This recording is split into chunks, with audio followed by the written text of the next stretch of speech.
Hey, what is it guys, TrueParashat here, bringing another episode of Inazuma and Go Through Galaxy Skill Builder. Now, thank you guys for such positive feedback on the first episode. I didn't know how you guys would accept this new series, and I'm really glad you guys enjoyed the very first episode. So, I'll be doing another episode today, this time on just some general things that aren't that hard to pull up, or just things that you should know. And then, today's episode is just going to be mainly focusing on Blackroom training and ways you should train certain players.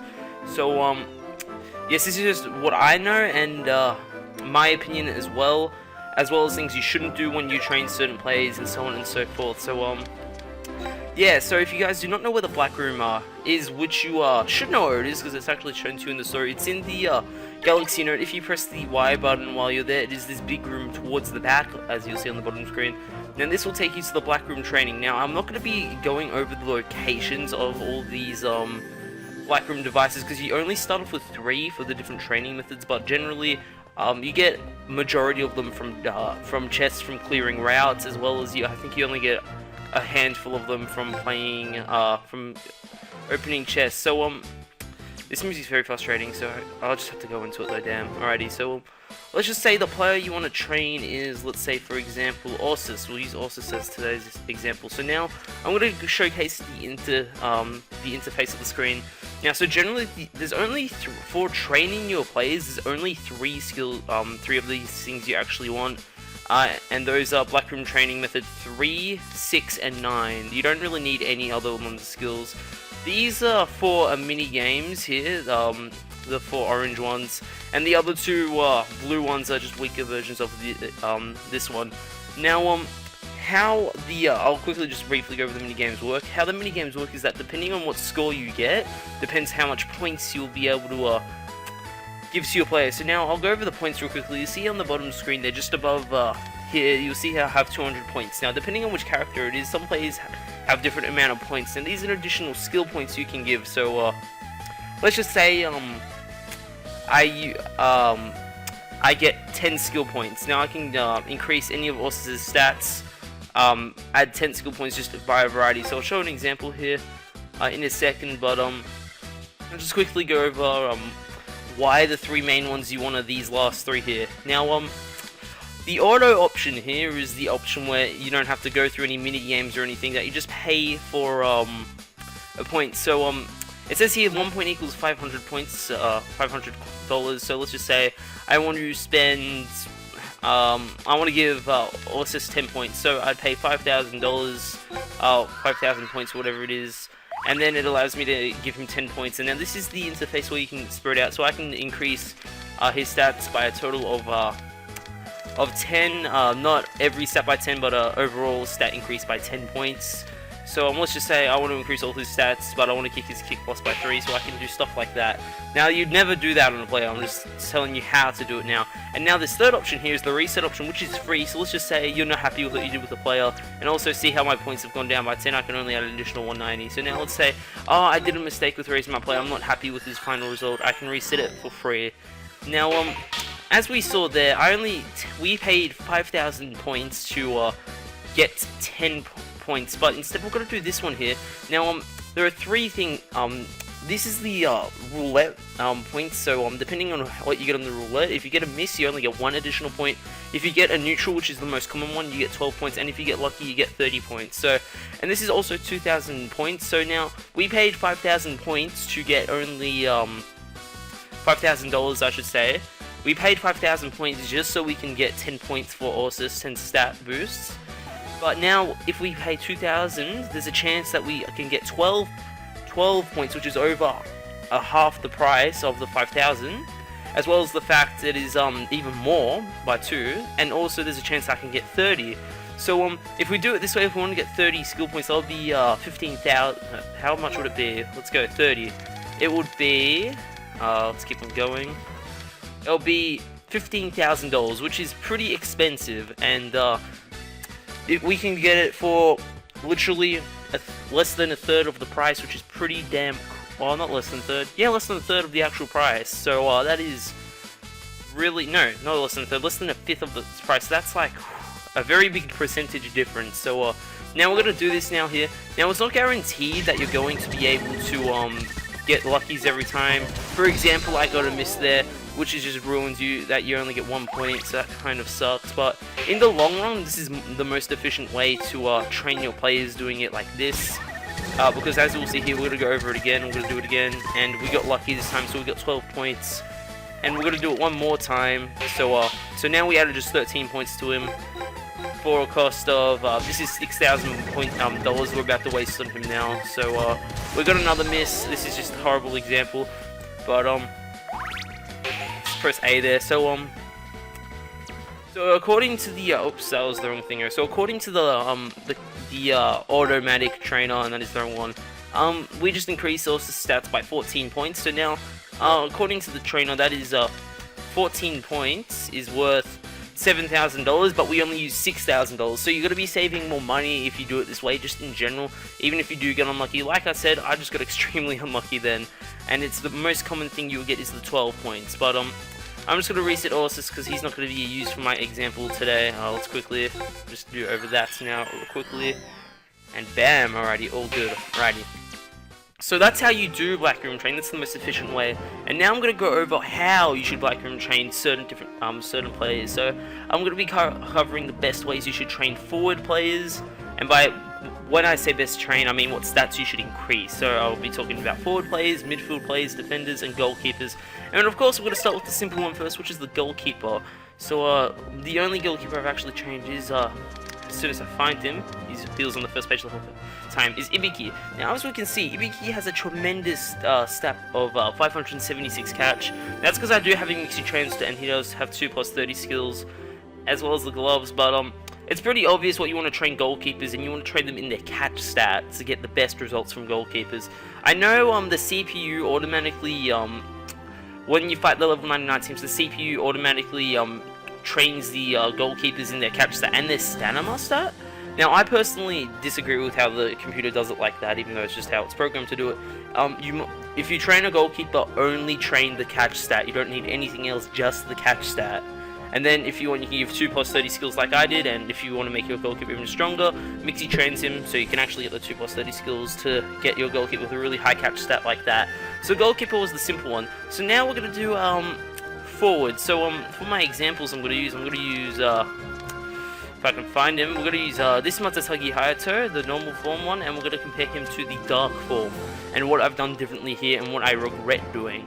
So, I'll also showcase Super Zanark and Hiroto. These are the four main forwards I have trained stats-wise. I have trained other players, for example, Zanakuru, but, you know, I'm just going to explain. So, how I trained Hiroto, I gave him all his, I focused on his kick stat and also increased his dribble stat by a bit.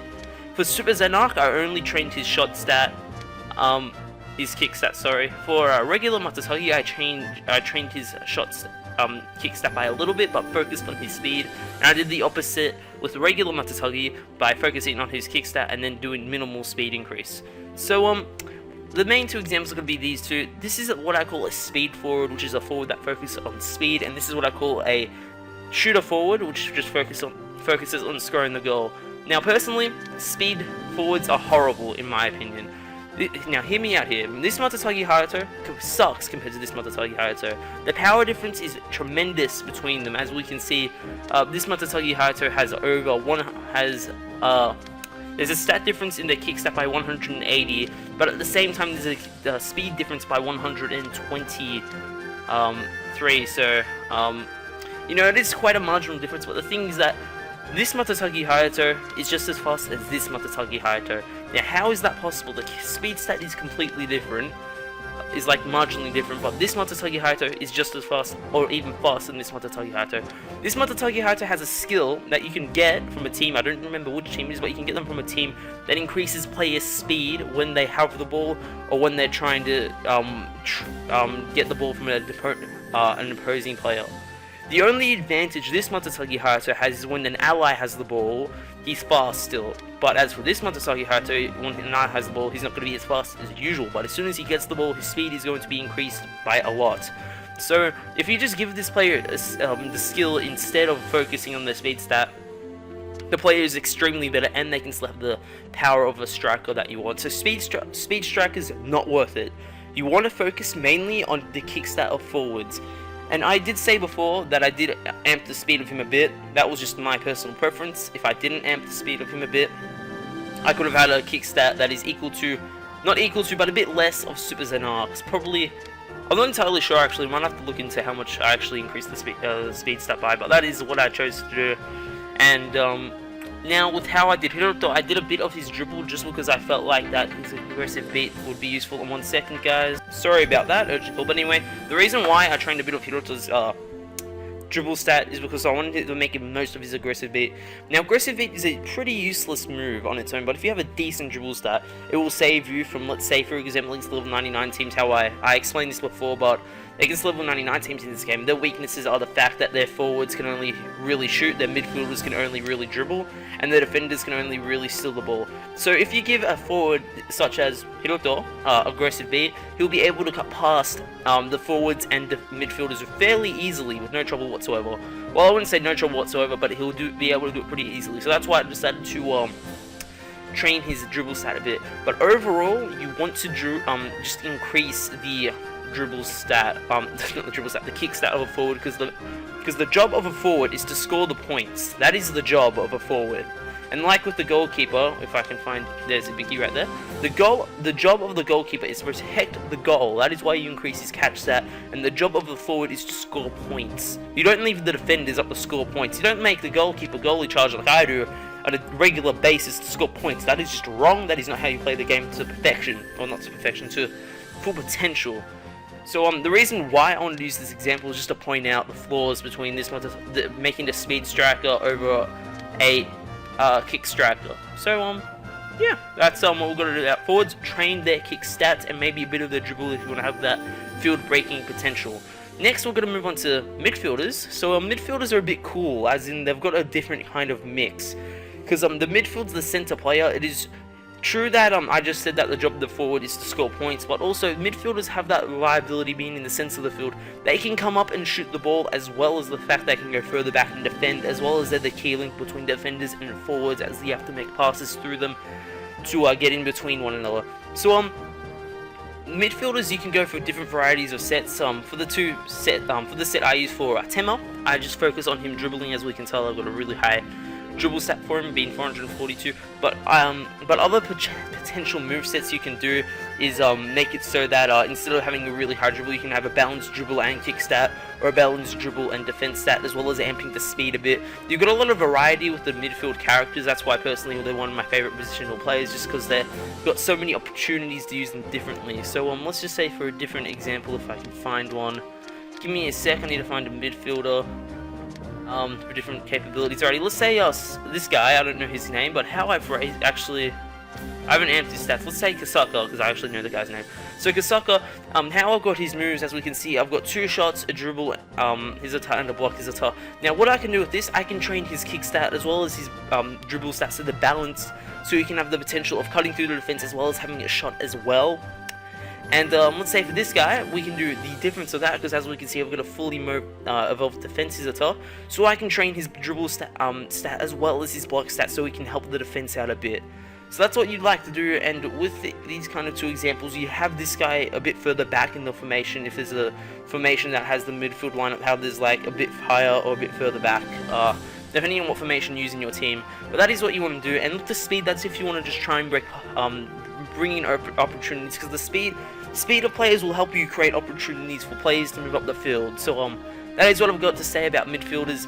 Midfielders, you have the most freedom for, but you always want to do a little bit on the dribble stat, so just make them, that being able to cut through the field is easier. There we go. Alrighty, so now that leaves our last player that we need to last kind of player we need to look at. That is the defender. Now, I haven't actually trained any defenders up yet, but I know how to train a defender. Now, sort of like midfielders, you have a little bit of freedom with the defender, but not as much. So things you can focus on with the defender, of course, is the block stat, because the job of the defender, as we discussed before, with other positions, the job of the defender is to make sure that the ball does not get to the goalkeeper and get the ball back from the opposing team. So let's just say Kineko, which is the example I'm using, just because, actually no, I've actually trained a defender. His name is Shinto, and if you train, I'm just using Shinto as a defender, but this is going to be my example for a defender. Now, as we can see, Shinto has a massive block stat of 390. That is really high, and And then he has the fences are tough, of course. So the job of a defender, like I said, is to steal the ball back. Now you'd obviously want to train the defense stat just so you know it's easier to do. So to steal the ball, so that's definitely one thing you want to focus on. But the other two stats you can focus on with the defender is speed and dribble. So you can have a little bit of dribble just so you can do some potential bring up the ball a little bit, like maybe past the forward line with some defenders, instead of relying on your midfielders to carry the ball out the whole entire field. So defenders can do that, as well as speed, because like I said before, speed creates opportunities in the field that open up. I wish I could provide examples, but I really can't right now. But speed's just the thing that allows you to gives you opportunities to do things that you wouldn't normally do otherwise. And with the dribble stat, like I said before, help you bring up the field a bit. So I'm going to just quickly go over everything I talked about today. So our goalkeepers focus on their catch stat only. Forwards do focus mainly on kick. You want to get that kick stat really high, but don't be afraid to put a little bit of stat input to speed and dribble. Midfielders, you have a lot of freedom to do what you want. You can do a offensive midfield, a defensive midfield, or a maybe even a mixed one. How you invest a bit into kick, speed, block, and even dribble. All that you can have a balanced one, or just one like Temo we got here, who's just focusing on cutting through the through the defensive line, which is a really powerful midfielder. And finally, defenders, you can have a speedy defender or a dribbly defender, or balanced as well, but focus on the defense stat. And yeah, that is all I've got for today, guys. Really hope you guys enjoyed just hearing me talk. I know this video is less like, you know, example-y, but more me talking about how to do things. This is what I want to do with the Skill Builder series. I just want to give information about ways you can bring out the full potential of your players. And if you go for 11, let's say you got your 11 players, you run a 3-3-4 formation, like not like me, I use a 3-4-3 formation, but let's say you run the standard 3-3-4 formation. You can have 3 forwards, one of them purely like kick, one of them bit dribbly, and the other one bit invested in speed. Midfield lineup: you have one powerful midfielder, a balanced one, a offensive one, and yeah, you have those. You have a balanced one, a defensive one, and you have a balanced. Oh my god! You have a balanced midfielder, a midfielder focused a bit more on defense, and a powerful dribble midfielder. And then for defense, because you've got 4 defense here, you can have 2 defenders that are pure defenders, a defender who can dribble the ball a bit, and a defender who has decent speed. Now you don't have to copy exactly what I told you to do. You can mix things up a bit, but this is just my recommended guidelines of how you should train players. But yes. Okay guys, real quickly, I forgot to mention in the video, if you'd like to see me talk about a certain topic, leave a comment about it in the comment section below. So let's just say if you want me to talk about certain Hizda tactics, or how to make just general Hizda tools is really powerful, leave a comment about that and I'll be sure to talk about that in the next video or in one of the future episodes of Skill Builder. Thank you guys so much for watching. This is True Pyro Shad signing out. Peace.